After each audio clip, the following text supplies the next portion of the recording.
important to have a veteran's perspective in STEM fields because it can open up the possibility in doing meaningful work that can affect society as a whole.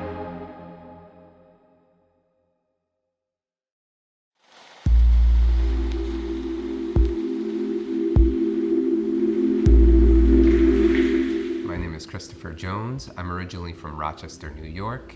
I am a PhD candidate in the Division of Chemistry at California Institute of Technology, and I'm a U.S. Navy veteran.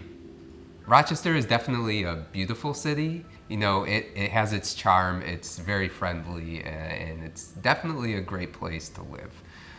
Ironically, even though I was not a very stellar student at all, I always really had a strong interest in technology.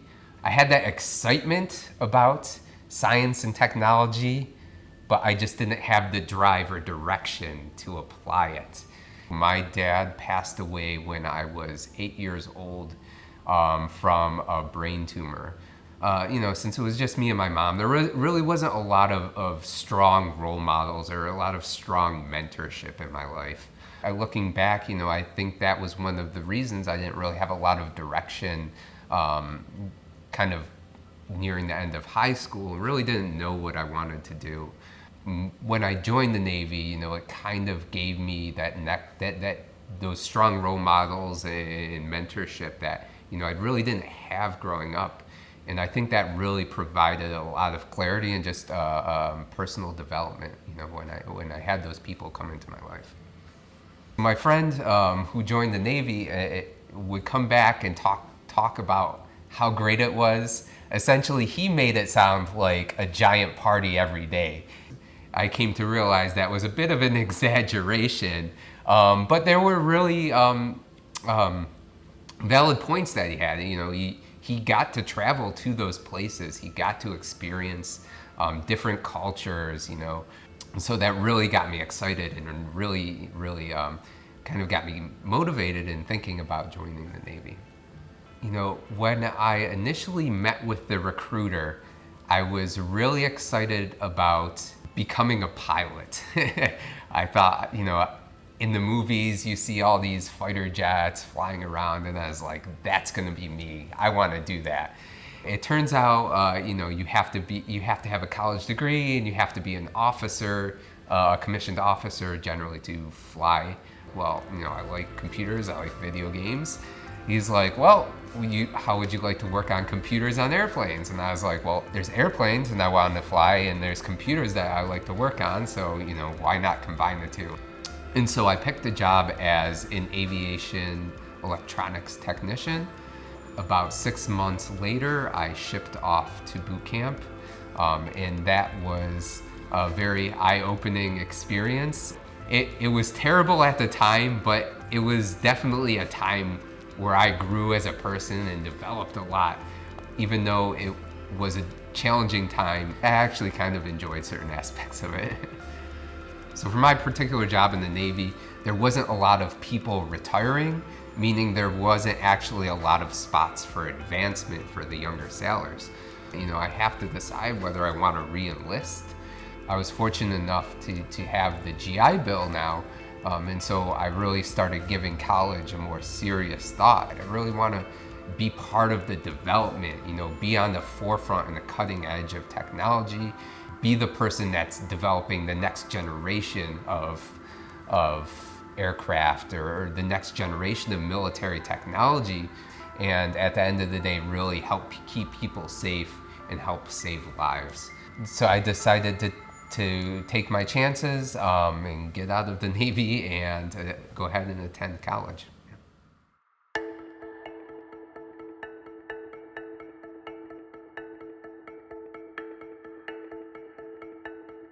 First day out of the Navy, I packed up all my stuff. I drove a U-Haul for 5 days to reach Oakland, California, where I just got my new apartment. I was really excited because I knew this was going to be a whole new chapter of my life. And I felt really confident because I felt like the Navy had given me had really built my confidence and given me a lot of the personal skills and personal motivation that I really needed to succeed. So I arrived in Oakland in September of 2009, and I started my first semester at Cal State East Bay shortly after. There was definitely a little period of adjustment, but personally I was pretty excited because now, after following this very, very rigorous routine for the past 4 years, I was essentially free. I could go to the gym when I wanted to, I could attend classes. And so I had all this free time. But yeah, I'd say the first quarter or two, I actually didn't do that well, just because I had all this free time and I could do whatever I wanted.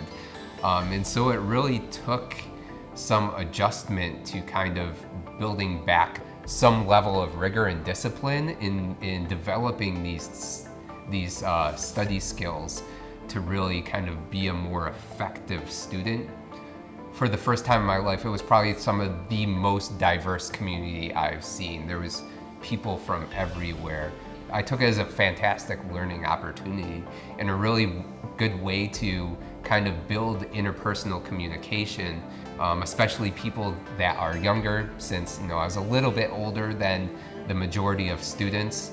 But there also was a fair number of fellow vets. We kind of had those shared experiences and camaraderie, and I think that really helped build a supportive community, especially within our degree program. I'm doing a computer engineering degree that we really relied on each other to kind of pull each other through, push each other through some of these really difficult projects, and build a supportive community to not just vets, but also non-vets working within that degree field.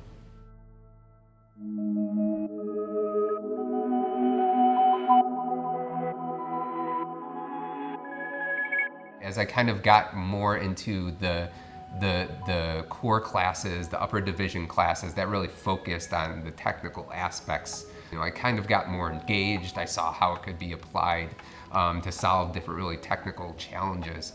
Really kind of sparked an interest to really go further. And so at that point, I started to explore opportunities for graduate studies. In order to get into the next level at graduate school, at a decent university, I'm probably going to need to pick up some research experience any way I can. In our particular university, for my degree, there really wasn't a very large research program or a lot of research opportunities for me to pursue. And so I decided to just look out and apply. And one of the places I applied to was Sandia National Laboratories. And so the job wasn't actually computer engineering, it was working in a chemistry lab. And being enthusiastic and ready for another challenge, I decided to go ahead and give the job a shot. I really loved doing the research there. It was fantastic. And again, it really just further motivated me to pursue more of a career in research.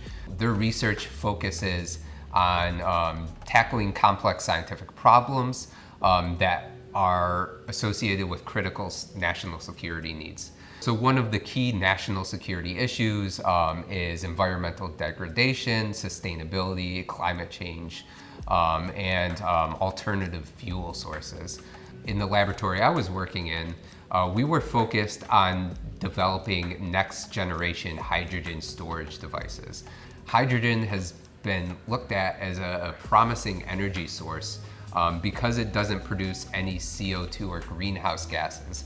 The problem with hydrogen energy is that it's difficult to store and transfer, and so our laboratory focused on developing these types of materials that could store hydrogen and then convert it for efficient use in clean energy systems.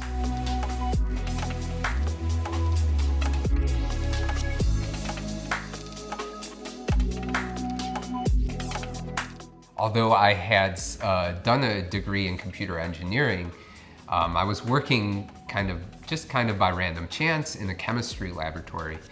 And so I was really getting excited about kind of working with my hands mixing chemicals, setting up reactions, So I thought, well, this might be, kind of an interesting career path to follow.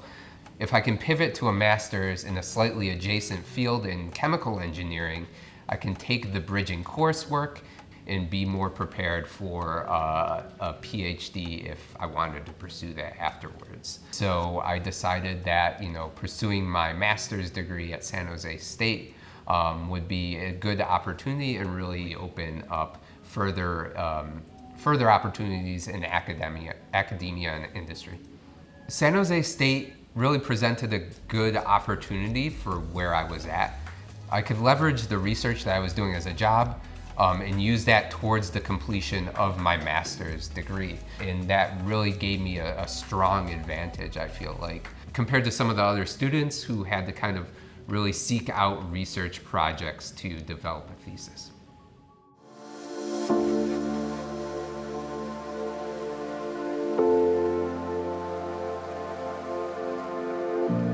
So I was accepted in UCLA, and in the summer of 2017, I moved to LA to pursue my PhD in chemistry.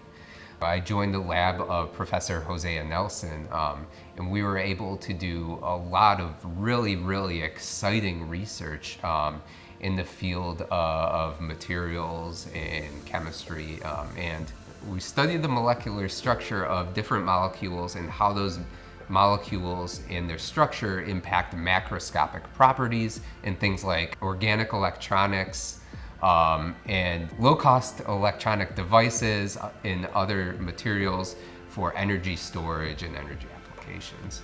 So now our entire research program has moved to Caltech. So we're really excited for the prospects of this new technology and research that we've been developing and how it's going to redefine the field of chemistry and material science in the future.